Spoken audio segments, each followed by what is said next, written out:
Chapter III, the fact was that up to the last moment he had never expected such an ending. He had been overbearing to the last degree, never dreaming that two destitute and defenseless women could escape from his control. This conviction was strengthened by his vanity and conceit, a conceit to the point of fatuity. Pyotr Petrovitch, who had made his way up from insignificance, was morbidly given to self-admiration, had the highest opinion of his intelligence and capacities, and sometimes even gloated in solitude over his image in the glass. But what he loved and valued above all was the money he had amassed by his labor and by all sorts of devices. That money made him the equal of all who had been his superiors.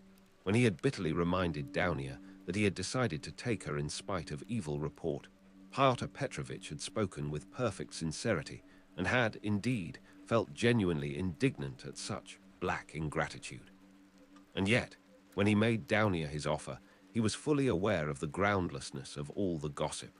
The story had been everywhere contradicted by Marfa Petrovna, and was by then disbelieved by all the townspeople, who were warm in Downia's defense, and he would not have denied that he knew all that at the time.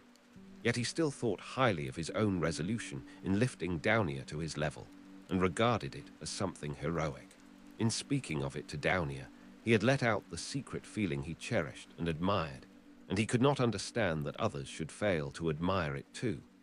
He had called on Raskolnikov with the feelings of a benefactor who is about to reap the fruits of his good deeds, and to hear agreeable flattery. And as he went downstairs now, he considered himself most undeservedly injured and unrecognized. Downia was simply essential to him. To do without her was unthinkable. For many years he had had voluptuous dreams of marriage, but he had gone on waiting and amassing money. He brooded with relish in profound secret over the image of a girl, virtuous.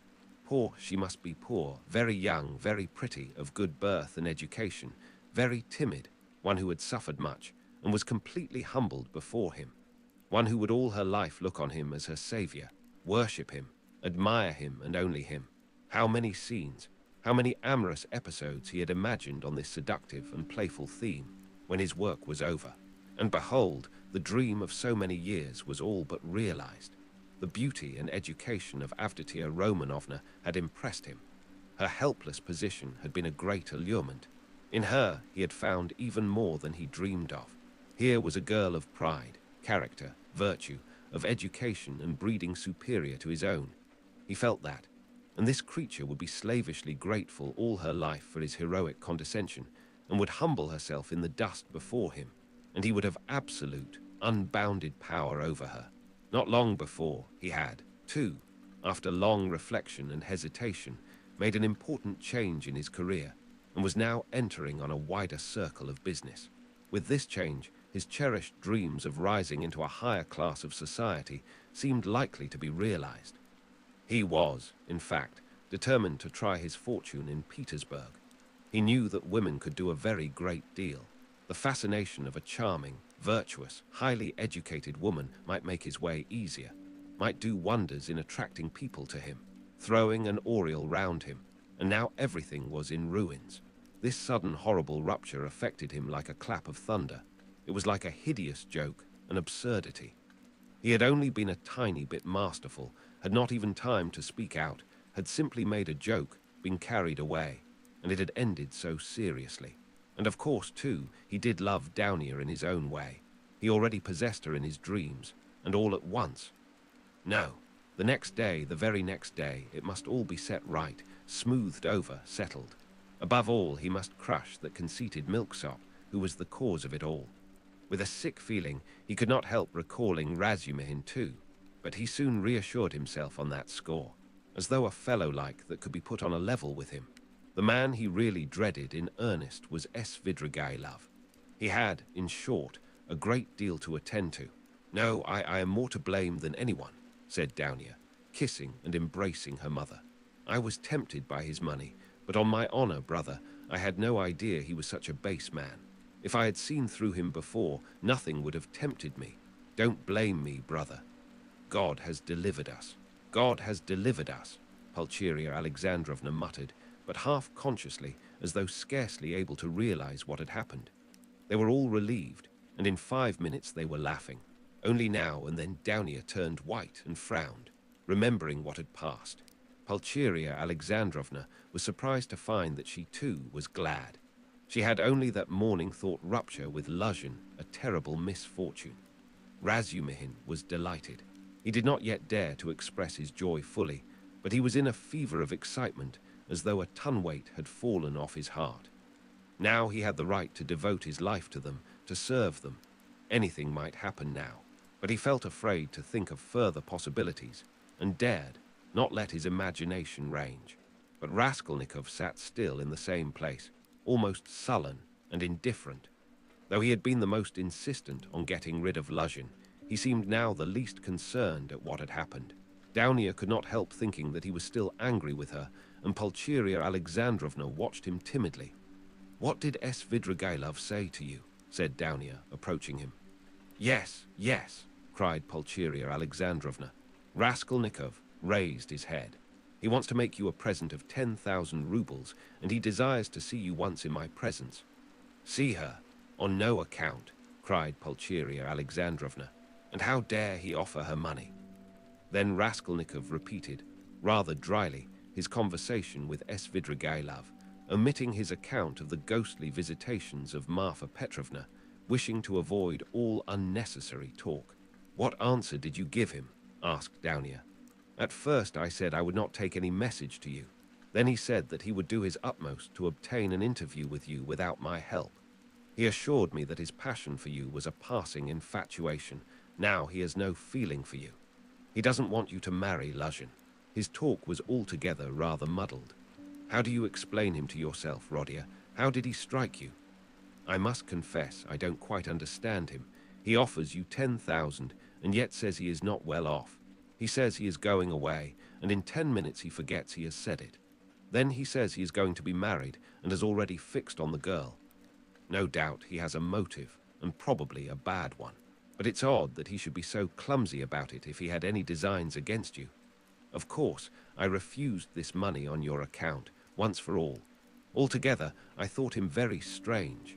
One might almost think he was mad, but I may be mistaken. That may only be the part he assumes. The death of Marfa Petrovna seems to have made a great impression on him."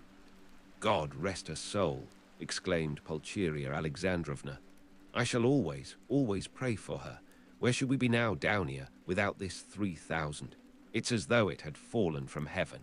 Why, Rodia, this morning we had only 3 rubles in our pocket in Downia, and I was just planning to pawn her watch, so as to avoid borrowing from that man until he offered help." Downia seemed strangely impressed by Svidrigailov's offer. She still stood meditating. "He has got some terrible plan," she said in a half-whisper to herself, almost shuddering. Raskolnikov noticed this disproportionate terror. "I fancy I shall have to see him more than once again," he said to Downia. "We will watch him, I will track him out," cried Razumihin vigorously. "I won't lose sight of him. Rodia has given me leave. He said to me himself just now, 'Take care of my sister.' Will you give me leave too, Avdotia Romanovna?" Downia smiled and held out her hand, but the look of anxiety did not leave her face. Pulcheria Alexandrovna gazed at her timidly, but the 3,000 rubles had obviously a soothing effect on her. A quarter of an hour later, they were all engaged in a lively conversation. Even Raskolnikov listened attentively for some time, though he did not talk. Razumihin was the speaker. "And why should you go away?" he flowed on ecstatically. "And what are you to do in a little town? The great thing is you are all here together and you need one another. You do need one another, believe me. For a time, anyway. Take me into partnership, and I assure you will plan a capital enterprise. Listen, I'll explain it all in detail to you, the whole project. It all flashed into my head this morning before anything had happened. I tell you what, I have an uncle. I must introduce him to you, a most accommodating and respectable old man. This uncle has got a capital of 1,000 rubles, and he lives on his pension and has no need of that money. For the last 2 years, he has been bothering me to borrow it from him and pay him 6% interest. I know what that means. He simply wants to help me. Last year I had no need of it, but this year I resolved to borrow it as soon as he arrived. Then you lend me another 1,000 of your 3, and we have enough for a start. So we'll go into partnership, and what are we going to do?" Then Razumihin began to unfold his project, and he explained at length that almost all our publishers and booksellers know nothing at all of what they are selling, and for that reason they are usually bad publishers, and that any decent publications pay as a rule and give a profit, sometimes a considerable one. Razumihin had indeed been dreaming of setting up as a publisher. For the last 2 years, he had been working in publishers' offices and knew 3 European languages well, though he had told Raskolnikov 6 days before that he was Schwach in German, with an object of persuading him to take half his translation and half the payment for it. He had told a lie then, and Raskolnikov knew he was lying. Why should we let our chance slip when we have one of the chief means of success, money of our own?" cried Razumihin warmly. "Of course there will be a lot of work, but we will work you, Avditia Romanovna, Irodian. You get a splendid profit on some books nowadays. And the great point of the business is that we shall know just what wants translating, and we shall be translating, publishing, learning all at once. I can be of use because I have experience. For nearly 2 years I've been scuttling about among the publishers, and now I know every detail of their business. You need not be a saint to make pots, believe me. And why should we let our chance slip? Why, I know. And I kept the secret. 2 or 3 books which one might get 100 rubles simply for thinking of translating and publishing. Indeed, and I would not take 500 for the very idea of one of them. And what do you think? If I were to tell a publisher, I dare say he'd hesitate. They are such blockheads. And as for the business side, printing, paper, selling, you trust to me, I know my way about. We'll begin in a small way and go on to a large. In any case, it will get us our living, and we shall get back our capital." Daunia's eyes shone. "I like what you are saying, Dmitri Prokofitch," she said. "I know nothing about it, of course," put in Pulcheria Alexandrovna. "It may be a good idea, but again, God knows. It's new and untried. Of course, we must remain here at least for a time." She looked at Rodia. "What do you think, brother?" said Daunia. "I think he's got a very good idea," he answered. "Of course, it's too soon to dream of a publishing firm, but we certainly might bring out 5 or 6 books and be sure of success. I know of one book myself which would be sure to go well, and as for his being able to manage it, there's no doubt about that either. He knows the business, but we can talk it over later." "Hurrah!" cried Razumihin. "Now stay, there's a flat here in this house, belonging to the same owner. It's a special flat apart, not communicating with these lodgings. It's furnished, rent moderate, 3 rooms. Suppose you take them to begin with. I'll pawn your watch tomorrow and bring you the money, and everything can be arranged then. You can all 3 live together, and Rodia will be with you. But where are you off to, Rodia?"